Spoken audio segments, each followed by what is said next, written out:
Je vais retweeter le thread, le fil de 3 tweets. Hein. Donc, j'appelle premier tweet introduction, deuxième tweet YouTube où j'ai enregistré narcissiquement mes échanges, enfin mon monologue, mais il y avait des échanges en même temps écrits, mais évidemment, c'est privé, donc je ne sais pas révéler.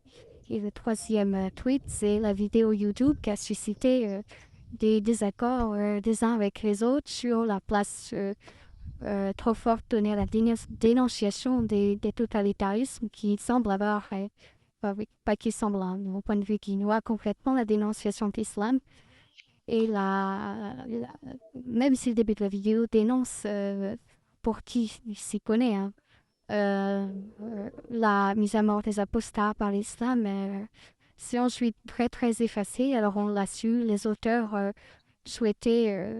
avaient choisi cette vidéo pour se prendre des distances avec d'autres qui avaient milité pour ce qui est appelé l'extrême droite, hein, qui ne veut pas dire grand-chose, puisqu'elle est passée de 10%, noyau dur assez obscur de réac anti-IVG à 40% de la France, avec maintenant 30% de gens qui voient ce choix ou cette option politique comme un outil pour forcer des mesures régaliennes sévères contre... En fait, ils savent pas, mais contre le djihad. Alors, je pense que je vais mettre Renard Jaune parce que lui, c'est un républicain indéboulonnable, totalement démocrate et qui a longtemps, qui est, bon, je crois que, on ne s'est pas caché, il avait voté Zemmour, mais réellement, il fait partie de ces gens qui ne sont pas choqués devant le libertinage, l'adultère, le LGBT, il s'en fout totalement. Il avait vraiment voulu, en votant Zemmour, envoyer... Je trahis pas sa pensée, bien entendu, parce que là, je suis en train de faire parler les gens. Voulu rappeler l'importance de la sanction face au crime, avec l'impunité des délinquants. Et les délinquants au sens très très général, hein, les conduit s'épanouir dans la criminalité. Renato, il a une pensée systématiquement réexposée, toujours la même. Donc, il est très facile à cerner. Il est plus réac que Renard Jaune, je pense. Hein. Mais c'est pas très facile à analyser. Il a une ETL ultra claire.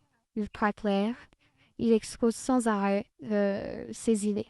Donc, voilà. Je mets MFR et la Gauloise qui sont bien plus, bien moins coincés du cul que les LGBT et que les soi-disant progressistes et qui pourtant ont fait le choix de voter Reconquête parce qu'elles appelaient là aussi à,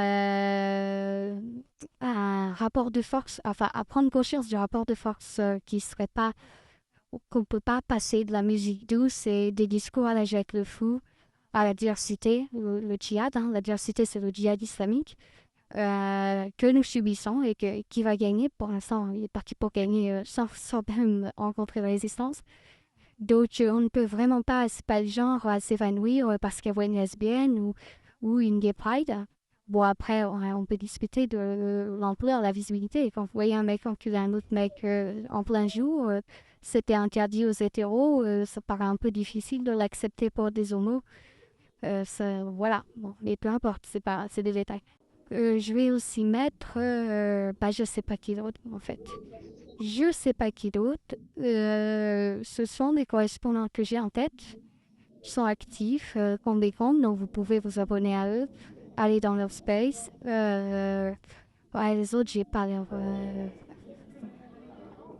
des représentants, on va dire, avec 10, 15, 20 000 abonnés à part eux. Euh, ou qui connectent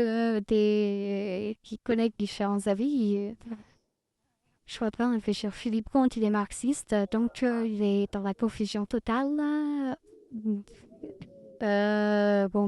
Christophe, vous le connaissez, puisqu'il est intervenu sur l'islam, il s'est investi sur l'islam. En plus, je ne peux pas le mentionner, puisque de toute façon, il m'a bloqué depuis que j'ai dit que la femme était supérieure à l'homme. Alors, il n'a vraiment pas digéré ça.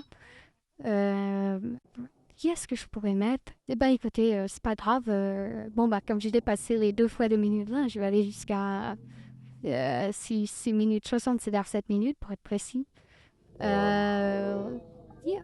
bon, je verrai. En tout cas, je mentionne des correspondants qui se feraient accuser par les macronistes, par exemple. Ah si, je vais mettre Alexa, puisque je l'ai évoqué dans mon analyse. Enfin, j'en ai parlé 3 secondes, mais c'est pourquoi pas. Donc, il y a Alexa. Je vais mettre Lorenzo, qui est plutôt enfin, qui est plutôt, voilà, pour équilibrer, je vais mettre Lorenzo. Parce que lui, il est plutôt en mode. Enfin, il sous-estime le danger islamique tout en l'ayant un peu touché du doigt. C'est un peu. Voilà, et je vais mettre Sylvie aussi, qui est une ancienne macronienne passée chez Zemmour, et qui l'a affiché, hein, clairement, qui est ultra laïque et qui a pété la gueule de tout le monde dans un space où des gens réclamaient que le christianisme soit inscrit dans la Constitution. Voilà, donc vous avez là des gens qui ont voté pour ce que j'ai appelé des pitbulls dans ma vidéo, c'est-à-dire le recours à la force, et qui sont des républicains, démocrates, tout ce qu'on veut. Ah oui, je vais mettre évidemment William, et William, il fait partie de notre bande et il a assisté au débat. Donc, de toute façon, il l'a peut-être déjà vu, je ne sais pas en fait. Je me rappelle pas s'il est abonné à mon compte, parce que je suis quand même assez shadowban et distrait. Voilà, donc je répète pour m'en rappeler. MFR, La Gauloise, Renard Jaune, Renato, Lorenzo,